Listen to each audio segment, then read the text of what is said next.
চলুন আজকে আপনাদেরকে একটা মিশরের বাসা দেখা। আসলে বাসাগুলো সামনের রুমে ঢুকে পাশাপাশি এখানে একটা ড্রয়িং রুম প্লাস এখানে হচ্ছে কিচেন, ওপেন কিচেন থাকে কিন্তু মিশরে। এটা যেহেতু নতুন বাসা এখনো অনেক গোছ গাছ বাকির জন্য আমি আসলে এটা এরকম ভাবেই দেখাচ্ছি। এটা হচ্ছে একটা রুম আর এখানে মাঝখান বরাবর হচ্ছে বেডরুমের পাশে হচ্ছে টয়লেট আর এখানে হচ্ছে আরেকটা বেডরুম গুলো কিন্তু অনেক বড় বড়। মিশরে যতগুলো বাসা রয়েছে আগে বাসাগুলো কিন্তু বেডরুম অনেক বড়। একটা কথা বলে রাখি, মিশরে কিন্তু আপনারা কোনো অ্যাটাচ বাথরুম পাবেন না আর সব বাসাগুলোর মধ্যে কিন্তু ফার্নিচার আগে থেকে দেওয়া থাকে। এই ফ্ল্যাটটা একজন নিজে কিনেছেন আমাদের বাঙালি, তাই উনি কিন্তু এটা নিজের মতো সাজিয়ে নিয়েছেন নিজের ফার্নিচার দিয়ে। আলাদা কোনো ফার্নিচার এখানে ছিল না।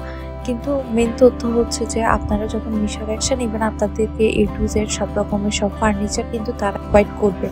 বাসা ভাড়া নেওয়ার ক্ষেত্রে আপনাদেরকে আপনাদের এডিসি যে ভিসাটা আছে সেটা দেখাতে হবে, কিন্তু কন্ট্যাক্ট করতে হবে আপনাদের। কেউ 1 বছরের জন্য বা কেউ 2 বছরের জন্য ভাড়াটা কন্ট্যাক্ট করে নেন বাসাটা।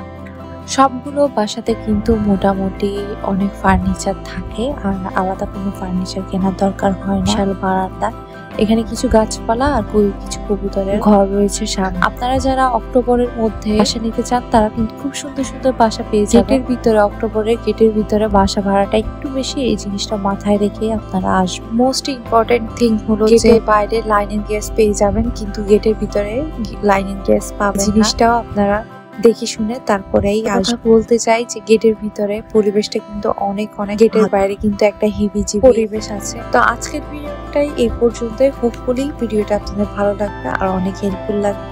সবাই সুস্থ থাকবেন, ভালো থাকবেন। আজকের মতো আল্লাহ হাফেজ।